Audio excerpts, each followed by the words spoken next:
This is my personal method to run comps and determine a property's value. Now here I am, logged into the MLS. All I need is an address to start with. This is CRMLS. The first thing I do is I go to the tax data portal. In this case, it's Realist. And once I'm logged into Realist, I'm going to search the subject property. So I start with an address, and that's all I usually get. A lot of times I get a text message or I get an email with an address and someone's asking that I look up a property's value, or at least they're asking my opinion. Now, I start by looking at the characteristics of the subject property. In this case, we have a 4-bedroom, 2-bath, about 1,500 square feet, just under, about a 5,000 square foot lot, built in the early 70s, single family residence. And I might print this sheet out, or I might just keep this handy. Then I jump back to the MLS. Now I'm going into the matrix MLS through CRMLS. I do a quick search. And then now, if you have this map tool, I highly recommend using it. It has made running comps way more efficient and fast for me to do. So I paste the address in here. And then I go about a half mile out from the subject property. I check the boxes, coming soon, active, active under contract, pending, closed. By default, it creates 0 to 180 days.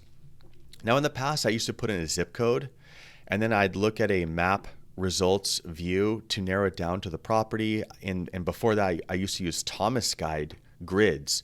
But with this map, you can go a half mile from the subject property. So if your MLS has that search, I highly recommend it. If not, you're going to have to use a zip code and spend a little bit more time. Then I check single family residence, the type of property. I see I have 24 matches. That's way more than I need. What if I go a quarter mile from the subject property? 9 matches, that's good. And then for living area, now I don't like to do bedrooms right off the bat, but living area, I might go 1,300 to 1,800.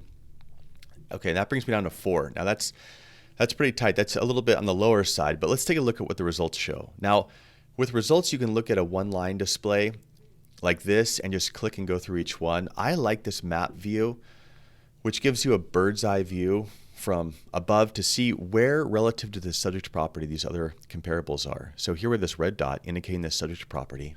And the red dots are closed sales, which are far more valuable. Those are the most valuable comps because those show you what someone actually paid, not what someone's asking. The green, that's an active listing. I mean, of course, a seller can ask anything, but with red, the closed listing, you know that a buyer actually did pay that at some time. The other thing I look at in a map is once you cross major thoroughfares, especially a freeway, but even just a boulevard like this could be a totally different development built in a different time. Whereas here, I'm willing to wager these were all built at the same time by the same developer. So comps in this circle are going to be the most valuable. Let's start with this one here, and then we'll open this up and see the full listing. And we see we have a 3-bedroom, 1.5 bath, almost identical square footage. We have 1,459 here, and the subject property has 1,463, basically the same. But this doesn't have a 4th bedroom. It's a 3-bedroom, 1.5 bath. Now, this sold for over asking, listed at 1.2, sold for 1.23, and was only on the market for 4 days. So this shows this property was priced to sell or even underpriced. Maybe even a multiple offer scenario because it sold very quickly, basically instantly. Let's take a look at pictures. I like to just go through pictures very quickly just to make sure that there's not some sort of extravagant remodel or something that would make this a far more desirable property than the subject property, because you more or less want to see that the condition's the same. So, I mean, this looks nice, but it's nothing extravagant. Okay, so we have this comp. Now let's jump back to the map. Let's look at the other one. Okay, here we have 1,463 for square footage. Again, almost the same. Lot square footage, 5,160, almost the same. And let's open it up. All right. And then we see that this sold for asking in less than 2 weeks. Built now 1975, 1974, basically the same thing. I mean, this is very likely all the same developer. Okay, this one sold very quickly too at asking. So let's take a look at the pictures real quick. Okay, this shows nicely. This is what having a professional photographer gets you. I mean, these pictures are great. Okay, so it shows very nicely on the inside in this great backyard space. Desirable property, I get it. I mean, it sold quickly. But the good thing is, so there's 2 sold comps within a quarter mile. are are almost the same in price, 1.23 and 1.25, which gives you an idea that already the subject property is probably going to be somewhere around there.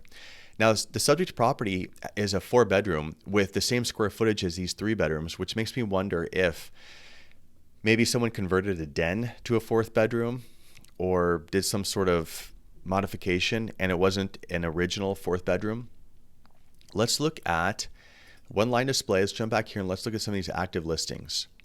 So this has been on the market for less than 2 weeks, same year built, basically the same square footage, 4-bedroom, 2-bath, 1.199.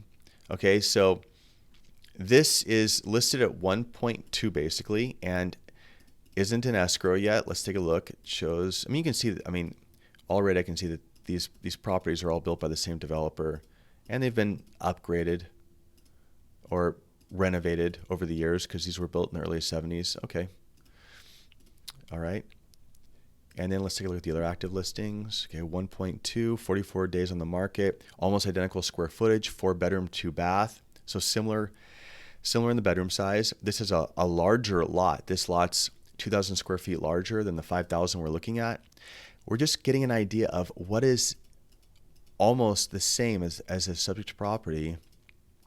Okay, all of these properties are in relatively similar condition. This is a nice big backyard. So one of the reasons why I like to look at the map, let's go back to map view, is because you want to make sure the property is not backing up to a major road. Like this property, the fact that it backs up to this open space, that adds value. Okay. And if it's in a cul-de-sac, it adds value. If it backs up on a loud, busy road, well, that subtracts from value. This is one of the reasons why I don't like using price per square foot for residential. And I've never heard a case in my 20-something years in real estate of using that for anything outside of commercial, because you can have properties where the property across the street could be identical, but it has an amazing view. Now you've changed the price per square foot drastically just because of a view or a pool or some other external factor. It backs up on open space. Okay, so here already I'm seeing that. So these sales, so if I was spending more time looking at this, I'd wonder when exactly. So this was April of this. This closed in June, so not too long ago. But I'm just wondering if this area is softening just a little bit because we have 2 comps that sold very quickly at 1.23 and 1.25.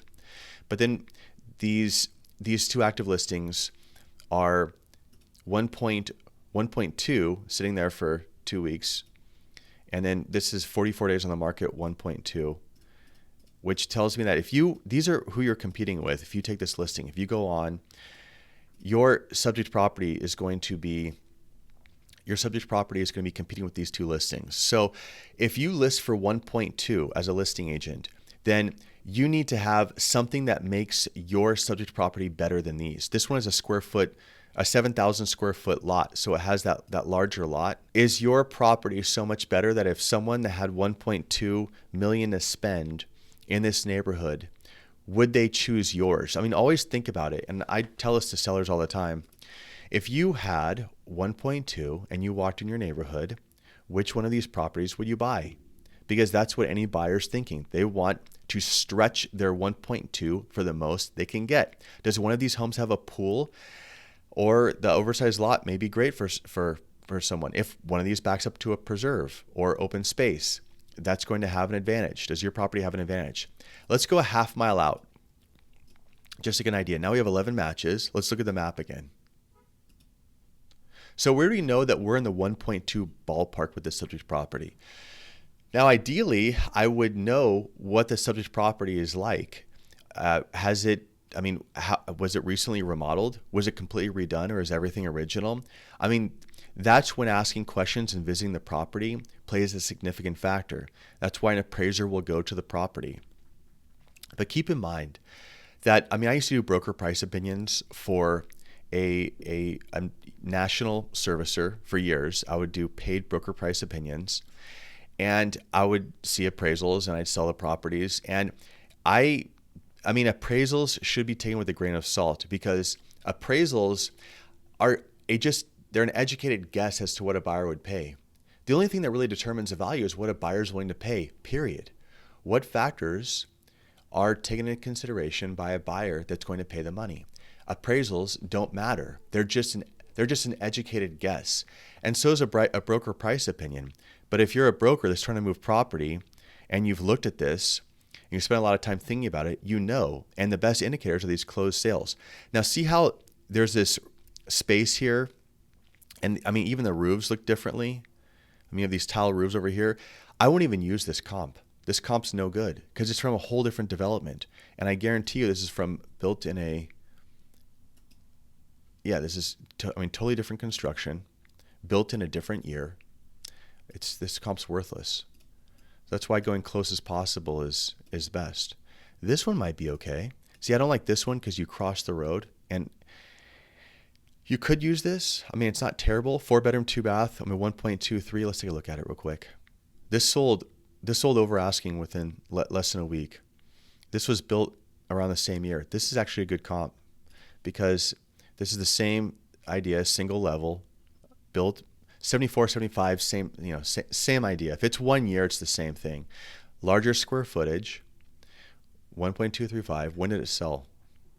We go down here and we see that it sold March, earlier in the year. Okay, things could have been moving faster, or there could have been less supply at the time. Only one picture. Okay, this moved really quickly. Let's go back here. All right, and then let's take a look at this one. This is probably the only other comp I'd consider. 3-bedroom, 2-bath, so one less bedroom, but almost the same square footage, almost the same lot size, built in the same year, sold in just 8 days, sold at almost asking. And let's take a look at the pictures real quick. It's like standard. Okay. Decent condition. This sold in June. This sold for a low amount. Maybe it had some deferred, recently been rehabbed and upgraded. Okay. I mean, you can see in some rooms, looks like they've upgraded some stuff. I mean, it's not in bad condition. I mean, I just saw that bathtub enclosure fixture looked old. I mean, so it's one of those things where they fix up some things, but not everything. And someone that's coming in there that sees a room like this, but then sees a bathroom that has this.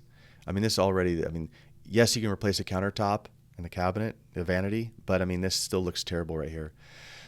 So some buyer's going to look at this and think that they're going to have to spend some money. Maybe that's why it sold for this lower price, unusually low for the neighborhood. Okay, let's go back to the map. Okay, so these comps, the one we just saw, which is a low comp, these over here, oh, we didn't look at this one. Let's look at this last one real quick. This lot's much larger, about the same size in terms of square footage, one less bedroom, built in the same year. This is completely redone. Maybe this was a flip, and it looks really nice on the inside. I mean, just sparkles. I mean, look at this bathroom compared to that enclosure I just showed you, where any buyer would have to redo it. I mean, this is turnkey, beautiful, and they got 1.39. So this is a comp showing. So we had a low end at $1,020,000, and we have a high end now at 1.39. Okay, so factoring in, these comps are really the best. The 1.23, 1.23, and 1.25.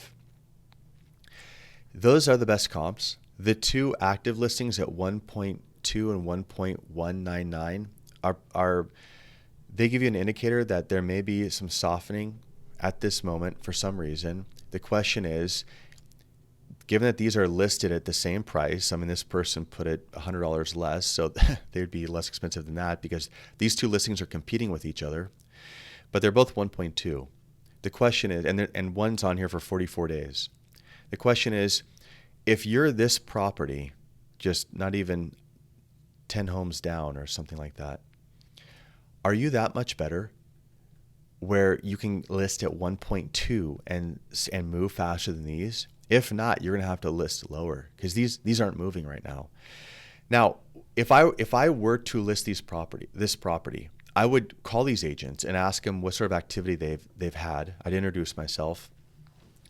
Then I'd go walk this property and I'd figure out, is it stunning on the inside? If it is, you can go over 1.2. Is it just like these?